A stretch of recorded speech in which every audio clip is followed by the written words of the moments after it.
There is a lot going on in the world of professional wrestling, not just WrestleMania 41 Night 1 just wrapping up, but so much more that we are going to talk about. But hey, before we do, my name is Fred Richani. This is TSC Wrestling, the Sports Courier. We're here to recap WWE WrestleMania 41 Night 1 from top to bottom. We'll take some questions as well on the air, and of course, we'll talk about all the crazy news. WWE buying AAA. Bayley being written off WrestleMania. Becky Lynch possibly returning. But we're going to kick things off at the top of the show with what we just witnessed in the main event of WrestleMania. Now, I got to say, in a nutshell, WrestleMania 41, Night 1, not the best WrestleMania I've ever seen, to say the least. I was waiting for those matches to kick into another gear. Some of them were pretty good. LA Knight and Jacob Fatu, up to that point, was the best match of the night. Tiffany, Stratton, Charlotte Flair worked really hard. They had a pretty damn good match as well. But Roman Reigns, Seth freaking Rollins, CM Punk had an absolute triple threat classic. Like, wow. I'm just watching this. Just waiting to see what happens with Paul Heyman. This match had everything. All kinds of kickouts, all kinds of chaos. And finally, at the end of the match, Paul Heyman takes a chair, slides it in, gives it to CM Punk. CM Punk grabs the chair, is about to use it, and Paul Heyman sneaks into the ring, low blows CM Punk, and gives the chair to Reigns. And then he points to Seth Rollins. He says, the shield, do it, my tribal chief. Hands Roman Reigns the steel chair. Roman Reigns lifts up the steel chair to finally get his revenge on Rollins, even though he's beaten Rollins' ass over the course of the last 11 years now since the Shield dissolved, got back together again, dissolved again.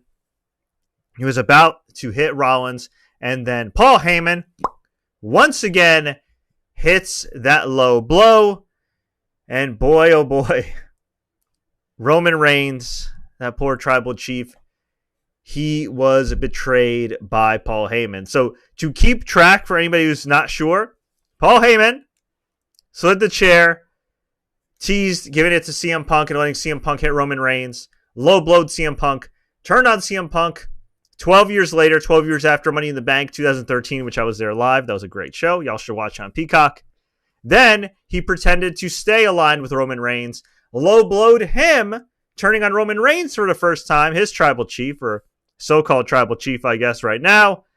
And, well, then he gave the chair to Rollins. Rollins used the chair, hit Roman Reigns in the back, gave him a curb stomp.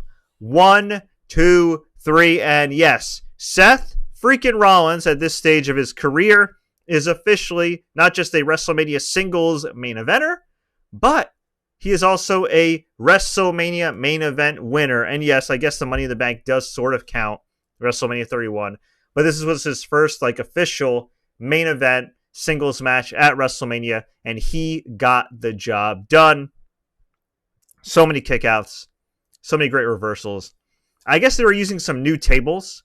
These were these hard plastic tables, and when Roman Reigns powerbombed both Seth and Punk on there, they just kind of imploded. They didn't break through the table, which I don't know what's better. I think to me, if the table actually broke, it would have been better for both those guys' backs. But yeah, those are the breaks, I guess. There were a lot of near falls. Everybody kicked out of everything.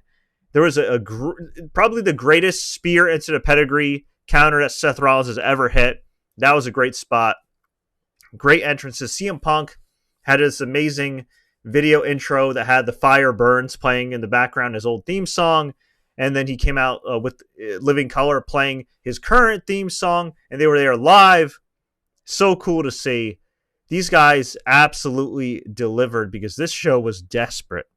And I mean desperate for a classic match. And this was it. I still wish it also included the number one contendership. I still wish that this also included a world title. But what can I say? This was fantastic. And you never know. There's still WrestleMania Night 2.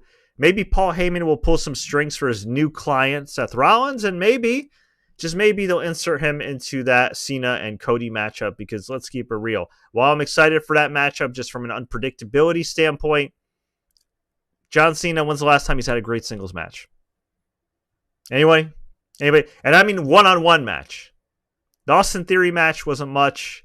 The Solo Sikoa match wasn't much. When's the last time we've actually, just think about it really hard. When's the last time you've seen a good John Cena one-on-one match? I can't remember. It's been a while. Maybe Roman Reigns, Survivor, or SummerSlam 2021. I think that's when they wrestled. I'm not sure. But it's been quite a while. So we shall see. I'm sure there's going to be tomfoolery in that match either way. But, whew, crazy, crazy times here. So, the announced attendance was 61,467 fans in Las Vegas, Nevada at Allegiant Stadium, where the Las Vegas Raiders play. There was a lot going on leading up to the show. Let me catch y'all up to speed. So, we found out that Triple H, in his infinite wisdom, decided, hey, let me book Rey Mysterio in a match the night before WrestleMania when the guy's almost 50 freaking years old. Well, guess what? Poor Rey got injured, and he was off the show. Although, seeing how they booked his replacement, maybe it was a blessing in disguise. I don't know. We had that. So Rey Fenix actually replaced Rey Mysterio. Bayley, in a backstage angle on tonight's pre-show, was allegedly attacked by Liv Morgan and Raquel, and she is off WrestleMania. And PWIinsider.com reports that Bayley is not injured, that this was kind of a plan for a while. Now, I am just speculating that this probably means that Lyra Valkyria is going to team with Becky Lynch, given their history, especially their history in NXT. And it's just, I am appalled. Because one, apparently Becky Lynch has been waiting for good creative in order to come back. This is not good creative. This is going to make her look like the bad guy here. Just like when she came back and beat Bianca Belair for, in 20 seconds for the women's title. That was stupid. So this is really stupid. Number two, if Bayley's actually not hurt and there's no personal thing going on with her, this is disgusting. This woman has worked so damn hard, has been so consistent. Even Triple H, who is the booker, by the way, meaning he's the one that puts together these shows and oversees all the creative, he always sings her praises and this and that. Why can't you find a spot for her? How does she not have a spot? Can she at least come out in a sling or something tomorrow with Lyra Valkyria? The fact that Bayley, somebody who is one of the 4 horsewomen, one of the women that has quite literally revolutionized pro wrestling, yet she gets a fraction of the respect, is pathetic. It's embarrassing. It's disgusting. And honestly, if I were her, I would leave. Straight up. I would leave. Obviously get paid. Wait till their contract expires, but I wouldn't renew. Go to AEW, make a lot of money, get the praise that you deserve, and get out. Just don't be a mark. They clearly do not respect her like they think she thinks they do. Okay, or maybe she realizes that they don't respect her, because if they did respect her on a 2-night WrestleMania, there should be a spot for Bayley. It's absolutely pathetic. It's pathetic.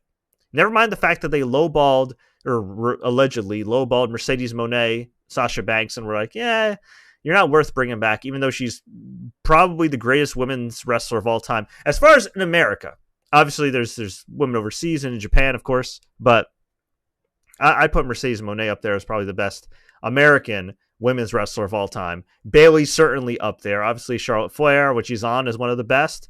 But what the hell are we doing here, folks? I don't get it. It's disgusting. So that sucks. And then the other news that came out right before WrestleMania is that WWE is going to be running a When Worlds Collide show as part of NXT with AAA, one of the top Lucha Libre promotions other than CMLL. And CMLL is kicking ass right now with its partnership with AEW and just filling up Arena Mexico.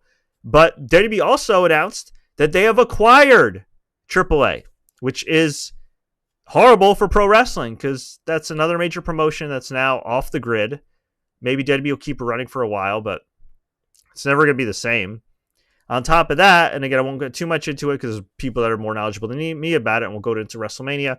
But Stephanie McMahon, who retained her NXT Women's title today, her abuser, or alleged abuser, Quattrero, who's a wrestler for AAA, was not only harbored by AAA, but protected and continuously employed by AAA after the allegations, which included an investigation for femicide, as in homicide, yeah, or attempted homicide. That's how badly she was allegedly abused, okay? Disgusting. Disgusting. And there's been people like BJ Bethel, who are great reporters on Twitter, who have talked about how perhaps Stephanie McMahon, while she was offered more money at AEW, she opted to go to WWE because one, it's her dream, and two, because certain people like Rush, who are in AEW, were supporters of her abuser. I don't know if that's really the case or so. I mean, BJ's a very, very credible reporter. I'm just saying they know more than me.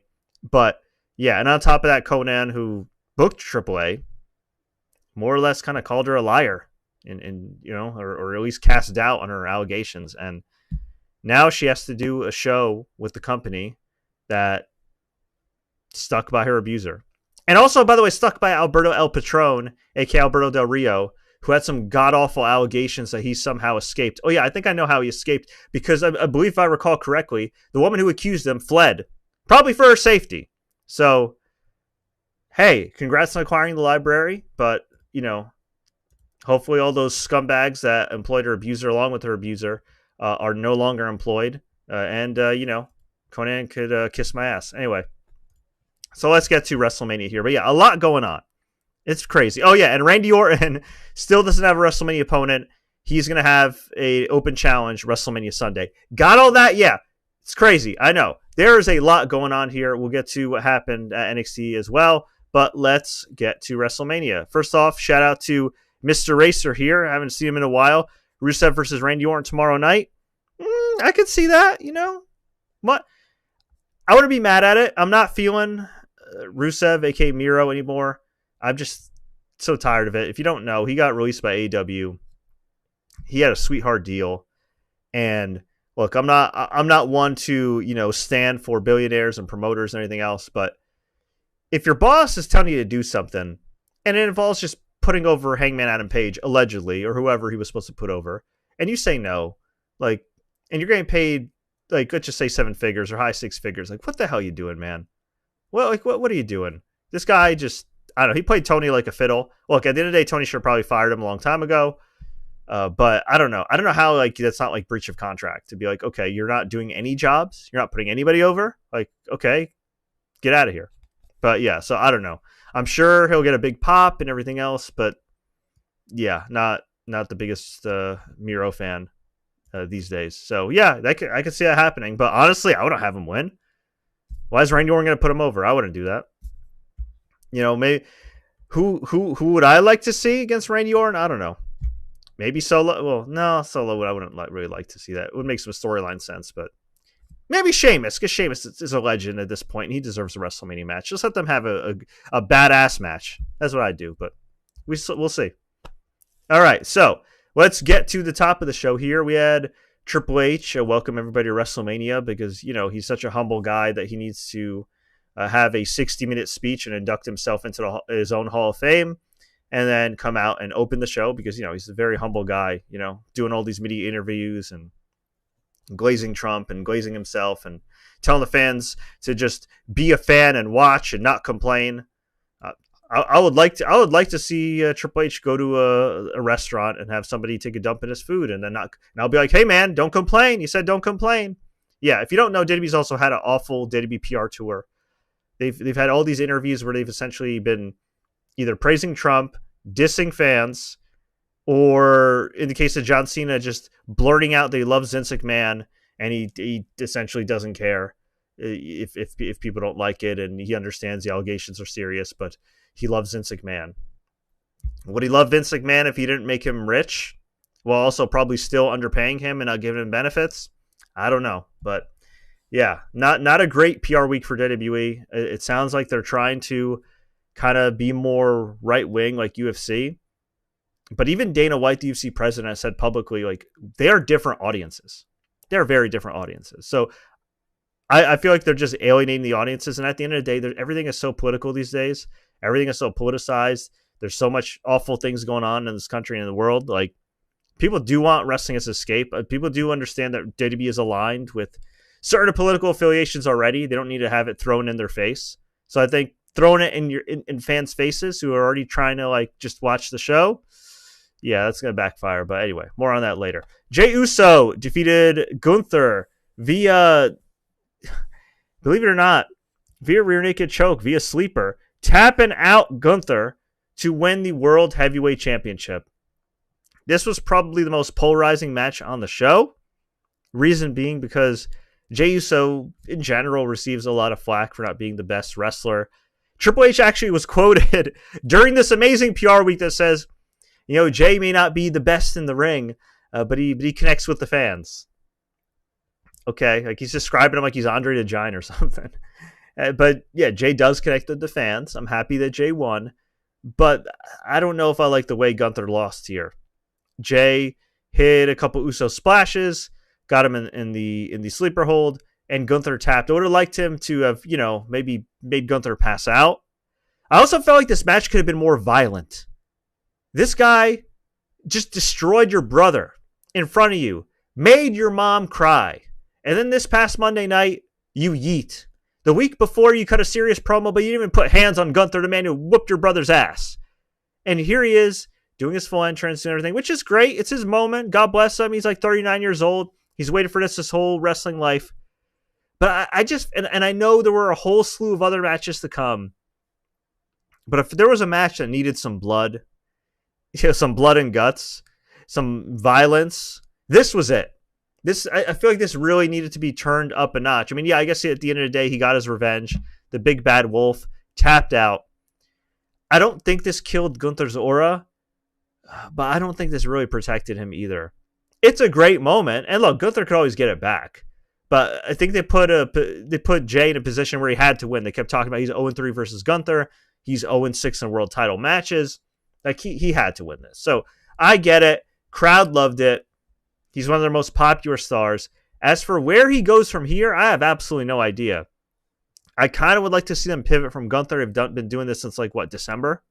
January? Like right before the Royal Rumble they did this, right? So I would like to see them pivot a bit. As for what, I guess you could do Jey Uso versus Seth Rollins. I mean, Seth's a great wrestler. He's one of the top guys. I don't think it hurts to have him hold the world title again.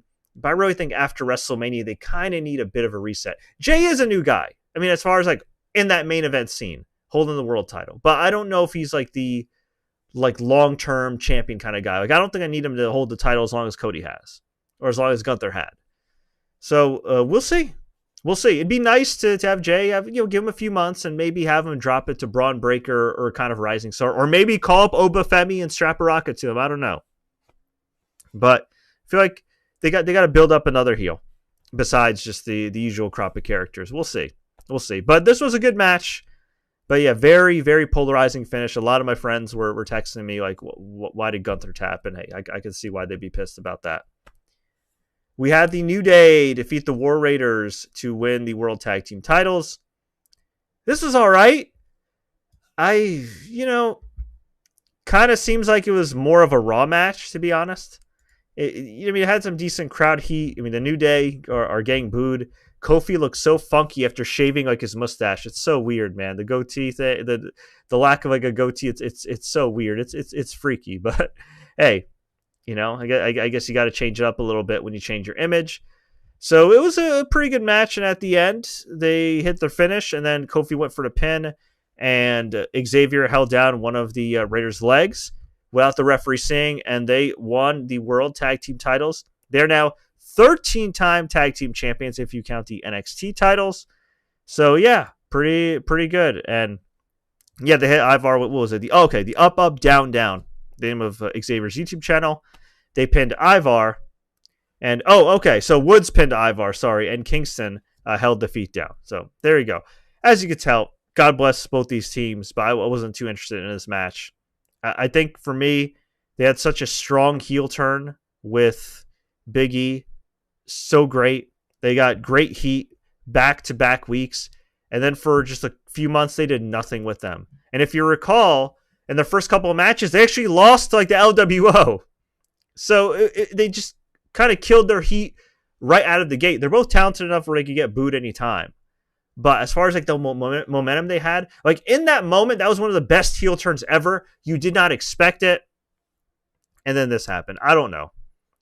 Like, to me, they should have added another member who could have been like a top guy, or they should have tried to repush Kofi as a strong singles character. Not saying that Xavier Woods shouldn't be a tag team champion. I'm not saying they couldn't even be still a tag team, but I don't know.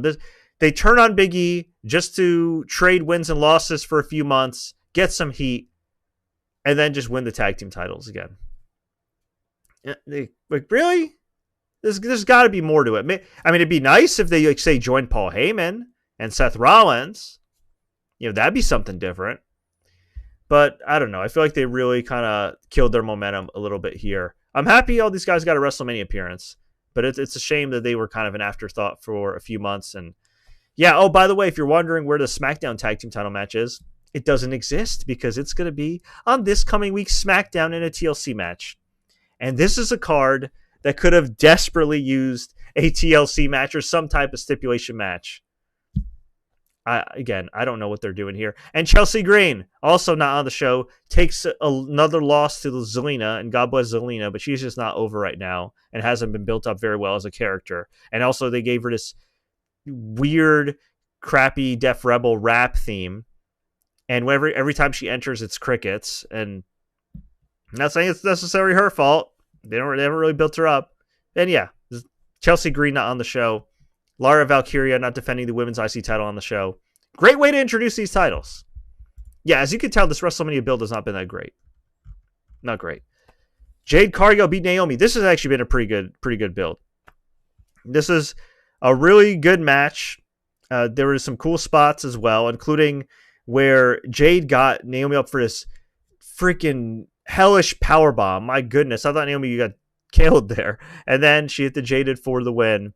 I thought Naomi should have won here. She came out to some new rock music. Felt like it was like SmackDown versus Raw vibes. I love the new look.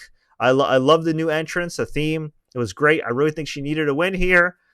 But if they want to go in different directions after Mania, I get it. Give Jade the win. She is the baby face after all. But I really do feel like it was like 80% Jade in this build-up and 20% Naomi as far as like getting, the heat and everything else, which is unfortunate. But trying to build Jade up, I get it. But pretty good match. And this is also the first match between two women in 19 years to not include a title. That's crazy. That's just sad, too. And also the first singles match, the first singles non-title match between two women in WrestleMania history to not have a stipulation. Even crazier. So God bless them. They both made history. A little clunky in some spots. You could tell that Naomi was really trying to like lead Jade here. And it's not a knock on Jade, but I'm just saying it was kind of evident that Naomi was the one really trying to, move things along. But hey, they pulled it off. The crowd liked it. It worked for the crowd. And at the end of the day, that's who you're performing for, right? So good for them there. Hope this leads to more with Naomi, but I'm not going to get my hopes up because, like Bayley, another person who's been kind of a pioneer of this modern generation, somebody who's inspired so many women to get into professional wrestling, especially on Total Divas, and over the years just been routinely disrespected. So I really hope that's not the case and that she continues to move on up, but we shall see. Jacob Fatu beat LA Knight to win the United States Championship. This was the best match of the show up to this point. I would not have thought that. Not that Jacob Fatu's not great. LA Knight's a pretty good wrestler, but it just seemed like a weird match on paper. But these guys showed out. They did great. And Jacob Fatu won with a senton bomb, consecutive moonsaults. 1, 2, 3. He's the new United States champion. Very, very weird, though, because Solo Sikoa was not a factor at all in this match. He entered with Fatu, but he went back. Tama Tonga didn't interfere. We didn't see a Tongaloa in his eye patch appearance at all. Nothing. But who did celebrate with Jacob Fatu? Haku, which is pretty freaking cool. I believe Haku's his uncle, and of course, part of that legendary dynasty in some way, shape, or form. I don't know the exact connection with every single one because there's, Haku's family and then Anoa'i family and just, and the Johnson family. But really cool to see King Haku there. Don't ever mess with him, even at this age. That guy's a badass. But congrats to Jacob Fatu. Very inspiring to go from prison and all his trials and tribulations to now being one of the top guys. Pretty freaking great. But it is crazy to think about that. After all these years, Solo Sikoa still doesn't have a WrestleMania match ever on his name, on his resume. That's really wild. Very crazy. We had El Grande Americano defeat Rey Fenix. Seriously. Chad Gable, under a mask, playing a racist luchador from the Gulf of America, defeated Rey Fenix. I'm sorry. This angle sucks. This match was really good, but this angle sucks. The fact that Rey Fenix, who just got there, loses to El Grande Americano, who slid like some block or something in his mask and used it as a weapon with the headbutt. Ugh. Terrible. The only notable thing here, besides how appalling the finish was, this might be the most racist finish since Booker T versus Triple H at WrestleMania 19. I'm not even kidding. Like, what are we doing here? Like, what are we doing here? You just bought AAA. Anyway. Also, Chad Gable, have some shame, man. Like, I'm sorry. Like, that guy's college educated. I'm sorry. He should be on the show as Chad Gable. He should be on the show as Chad effing Gable. Like, you just resigned there. They paid you a lot of money. Just tell Triple H, hey, this kind of sucks and it's kind of racist. I don't want to do it. But no, they don't want to do that. They'll just want to, I don't know, wrestle in stupid gimmicks. Like DIY. Walking in with, Candice LeRae and Johnny Gargano literally walked with like a picture of Triple H and their child like on their shoes. And I think like on their suits or whatever.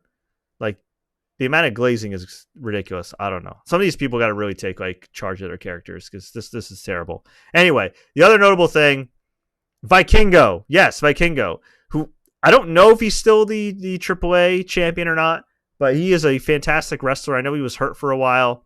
He had some phenomenal matches with Kenny Omega that I watched, and I watched him a bit in AEW. Fantastic wrestler. Takes some insane risks, but fantastic wrestler. He actually gave El Grande Americano an enziguri from the barricade before the match started. Yet somehow El Grande pulled out the win, the valiant heel.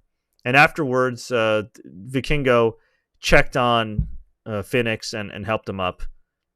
Just embarrassing all around. Hopefully, Penta will have better luck on Sunday. Shawn Michaels came out, announced the attendance, and then we saw some celebrities in the crowd. Dana White was shown twice in the crowd, and I think the second time he got booed. The first time he got kind of a mixed reaction. We had Stephen Amell and Israel Adesanya in the crowd. That was cool. And we had Jelly Roll. I think he sung the national. Oh, he sang America. Did he sing God Bless America? I missed like the beginning, but I believe Jelly Roll did sing God Bless America or some semblance of the national anthem. And oh yeah, he's saying God Bless America. I watched some clips.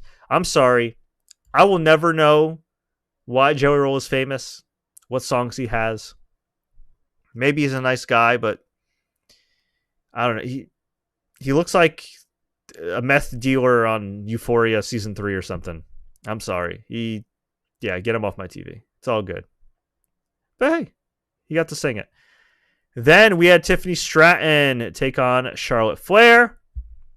Tiffany Stratton came out, and I hate when the champions come out first, but she came out with a Barbie themed entrance, which is really cool. And the announcer said that it was custom made by Mattel. By the way, Michael Cole, Wade Barrett, and Pat McAfee were on commentary. Charlotte was driven in a Rolls Royce. That was cool. It's so weird. I don't know what it is. I don't know if this is just like a Mean Girl match or what, but these two were both dressed like kind of similar. Charlotte was pink and blue.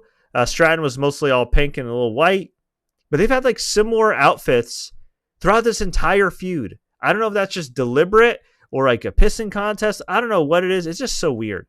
Anyway, I gotta say, at least these two actually had a match where they seemed to have real animosity. Whereas Jey Uso and Gunther did to some extent. This was like real heat. And this was really good. Tiffany Stratton eventually won with the prettiest moonsault ever. And got the win. Kind of surprising, in my opinion. I thought that maybe Charlotte would just, bury her brother. But hey, she put over Tiffany Stratton. We'll see if this feud continues. I gotta say, throughout this feud, I was not really all that impressed with Tiffany. I think her promos have kind of fallen a bit flat. Yeah, it's great that she came back and defended herself against Charlotte. That's great. But I think she's a much better heel. So we'll see. And while Tiffany is a naturally gifted athlete, like there's a lot of really talented women waiting in the wings. The fact that Roxanne Perez apparently had a backstage angle with Stephanie Vicaire says that at least temporarily she's still staying in NXT, which is utterly mind-boggling at this point. But you got Julia, you got Stephanie Vicaire, you have Roxanne. Like those are three really talented women who definitely belong at the top of the WWE main roster, not just NXT. So yes, I know Michael Cole is putting her over, saying, "Oh, she's gonna be like the next Charlotte Flair, this and that." Listen, she's got her work cut out for her. She's got the right look for WWE. Okay, so she'll get chance after chance after chance, and she did step up here. But I got to see more from a character perspective moving forward. I feel like the promos were just kind of other than that one where she finally went at Charlotte, kind of flat. So we'll see if this is a turning point for her character-wise. She's had it in the ring for a while. She's been really good, but we'll see. We'll see. Shout out to Greg Gagne, who trained her. Did a good job there. And then we had the Hall of Fame. Not only did Triple H have like a 60-plus minute speech where he glazed Vince McMahon, who he did not have to mention. Oh, we had to mention him. He mentored him. The guy is still getting sued for schmex trafficking, okay? Yeah, Steve Austin also put him over too. Way to go, guys. Let's just put over Predators this week. Please, let's just do that. Not that that's going to alienate most of your fan base or a lot of your fan base, including the women.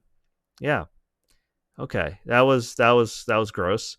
And so he had the most obnoxiously long Hall of Fame speech. And look, he deserves to be in the Hall of Fame. He was a phenomenal wrestler, one of my favorites going up. But still, these poor kids, these NXT kids had, a freaking show in the morning. And these other wrestlers, maybe these wrestlers were a step slower on night one because they had to stay up and watch Triple H's speech because he's their boss. I don't know. Weird. And then they had a really, a long video package for Triple H, or at least it seemed longer than everybody else's. So that was great. Yeah, that was fun. So yeah, we had the Hall of Fame inductees. And then we had Roman Reigns come out with the Ula Fala. Seth Rollins came out with his fit.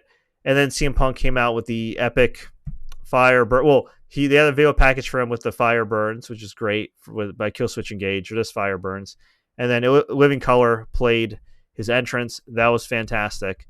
And yeah, Seth Rollins defeated Roman Reigns and CM Punk. The official match time for this looks like 32 minutes, 40 seconds. This was a long match, but an absolutely phenomenal match. I gotta say, other than the main event though, not all that memorable. Okay, if you want to pick out a few moments, right? Jacob Fatu winning his first singles title. Big moment as long as he, maintains that trajectory. Tiffany Stratton beating Charlotte Flair. Kind of a big deal if she maintains that trajectory. New Day winning the tag titles again. Unless they're like aligning themselves with Paul Heyman or something. More of the same.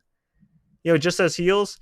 Jey Uso winning the world title. That's a big deal to his fans. That's cool.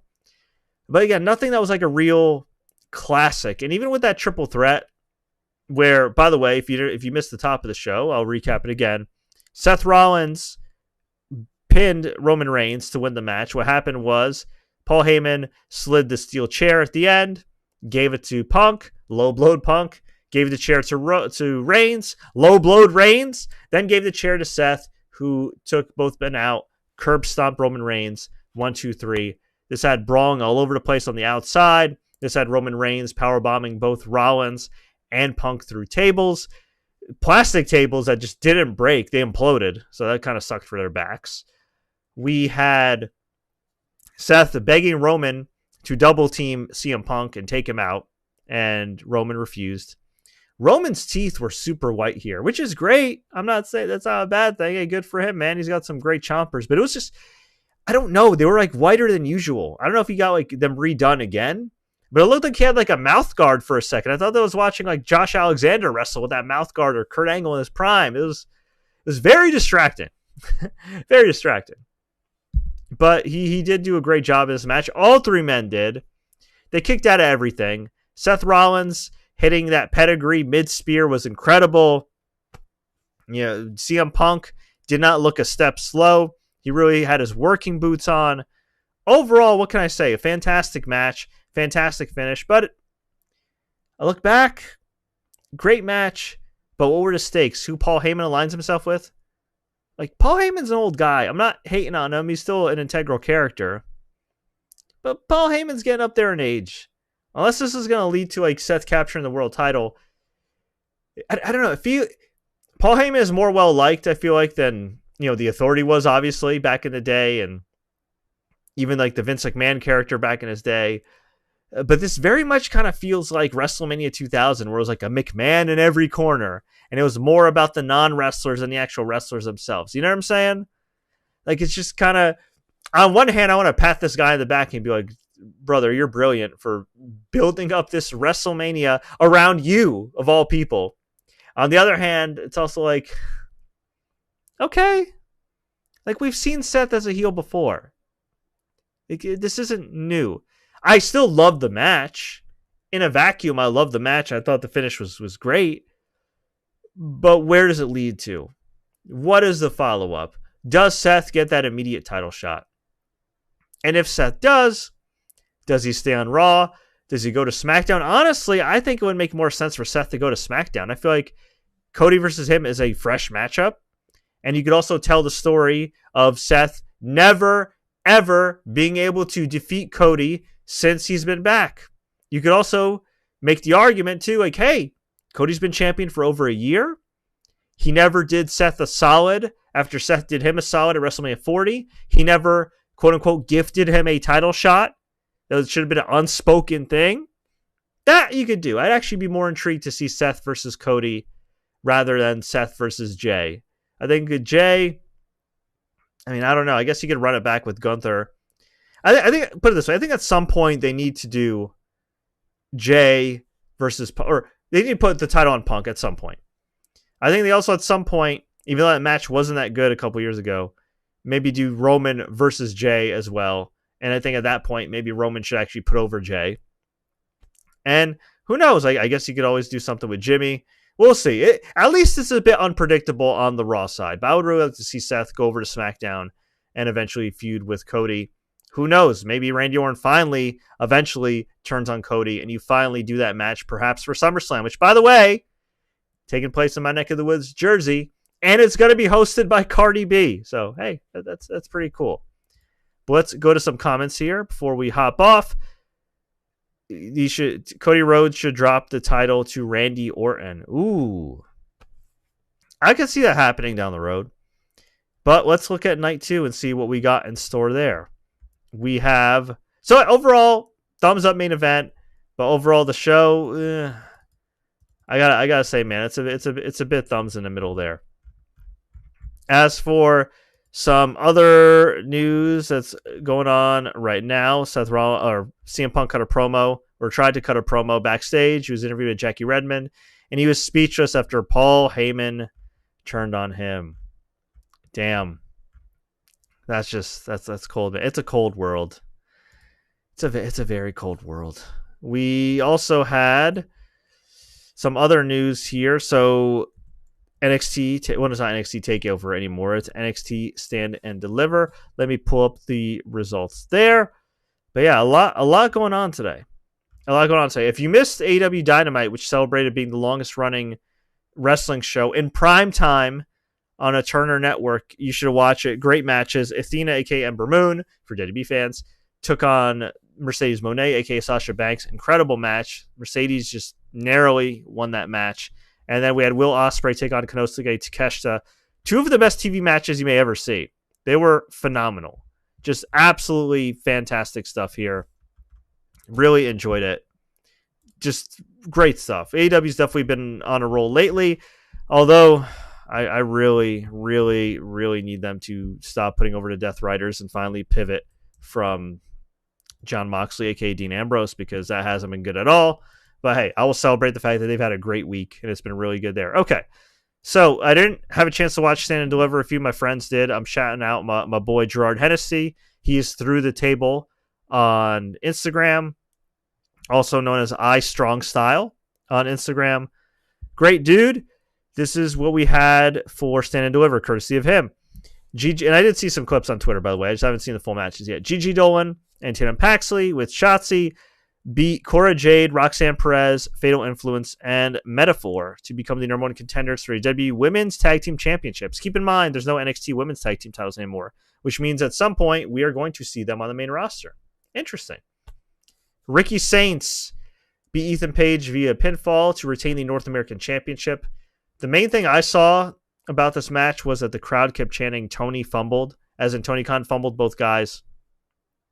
Listen, I really do think he fumbled Ricky Starks, aka Ricky Saints. He should have been a top guy. Ethan Page, he could have at least done more with, but these poor guys are working their asses off, and the crowd is chanting about the other promotion. Never mind the fact that Nick Khan's doing WWE exec Nick Khan's doing interviews with Bill Simmons saying, "Oh, I have nothing but respect for the father of the son, Shahid Khan, blah blah," like just backhanded compliments. You have Seth Rollins dissing Punk, and technically in character, in interviews saying, "Oh, he could have came back to us. He tried to put us down. He came back to another billionaire." Blah blah. Like, I'm sorry. It was great at first when Cody Rhodes first came in. It was great at first when CM Punk came back to kind of sort of reference AEW. I'm over it now. Enough is enough. It's just a crutch. I'm tired of it. I do like the fact that Seth Rollins has cut some damn good promos this WrestleMania season, though. And I do like the fact that Seth did bring up Jon Moxley, because you can't tell the story of the Shield without Jon Moxley. But yeah, poor guys. They're trying to have a good match, and they're just chanting about AEW. We had Hank and Tank beat Fraxium for the NXT Tag Team titles. I would have kept it on Fraxium, but all right. Shout out to Fraxium, though. Great tag team, and I hope they get called up soon. Sol Ruca defeated Izzy Dame, Connie Jordan, Thea Hale, Lola Vice, and Zarya to win the vacant NXT North American Championship in a ladder match. I probably would have gone with Thea Hale, but Sol Ruca is great. She's definitely stepped up. And she's also currently the WWE Speed Champion, which only appears on X/Twitter. So there you go. We had Dark State, which is, I guess, like the NXT version of Retribution, which is not a compliment, defeating the D'Angelo family. I believe Stacks turned on Tony. Look, I think Tony D is actually pretty legit. Like, he's got a legit wrestling background. He's a really talented guy. But I really do feel like this gimmick screams NXT lifer, and I don't know. I would like to see him pivot a bit before he goes on the main roster, because he is a talented guy. As for the other guys, I'm not really that invested in this. And Dark State, yeah, I'm not really feeling it. So it seems like a My Rise storyline, but worse. With WWE 2K. I actually like this year's My Rise, by the way. You should play it. Stephanie Vicaire retained the NXT Women's Championship in a Fatal 4-Way match, defeating Julia, Jada Parker, and Jordan Grace. Booker T was going crazy on commentary. I don't know how this guy is not going to sleep on the couch when he gets home and he sees Queen Charmel. And then we had Obafemi defeat Javon Evans and Trick Williams in a triple threat match to retain the NXT Championship. This is the first PLE to be headlined by 3 black men plus a black referee. Pretty awesome representation here. A lot of my friends were happy about this, and that's great. And from what I saw, this looked like an incredible match. I definitely got to catch it. All 3 guys should be called up soon. I know Trick Williams has lost some momentum, but he's a really talented guy. I would actually love to see him get called up and reunite with Carmelo Hayes, who, by the way, just won the Andre the Giant Memorial Battle Royal, which I almost feel like it's kind of a rib on him because he's so short and he's posing with that trophy. But look, as a Carmelo fan, I'll take what I can get. It's been a disastrous main roster run so far. I'll take what I can get. I'm happy for him. He should have gotten a WrestleMania spot, though. But Javon Evans, I mean, that guy's a young phenom. I could see him being called up in a couple years. Honestly, he should probably be called up soon. He's that talented. They could use all three of these guys on the main roster, honestly. The men's side's kind of a little wishy-washy. You got to understand, Logan Paul's part-time. AJ Styles is getting old. A lot of these guys are getting... Even Jey Uso's talked about retirement. Like, you need some fresh blood in there. So I wouldn't mind seeing Obafemi, at some point.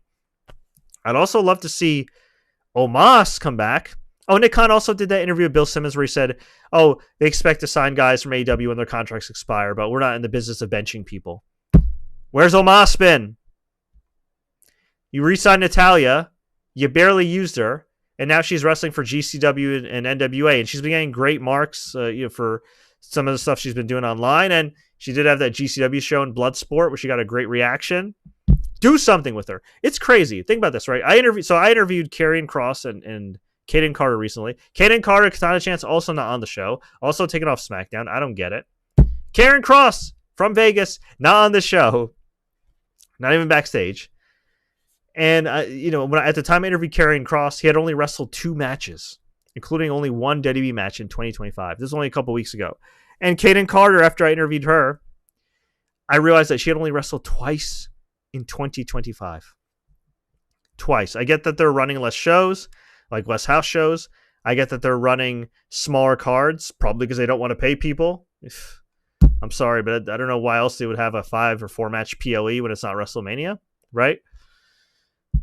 But still, like, y'all are benching people, and come on, man, you're making money hand over fist. This is again ridiculous. So, yeah, they definitely need to do something with my guy Omos and countless others on the roster, but especially Omos. That poor guy was getting over in Pro Wrestling Noah, won the tag titles. They loved him.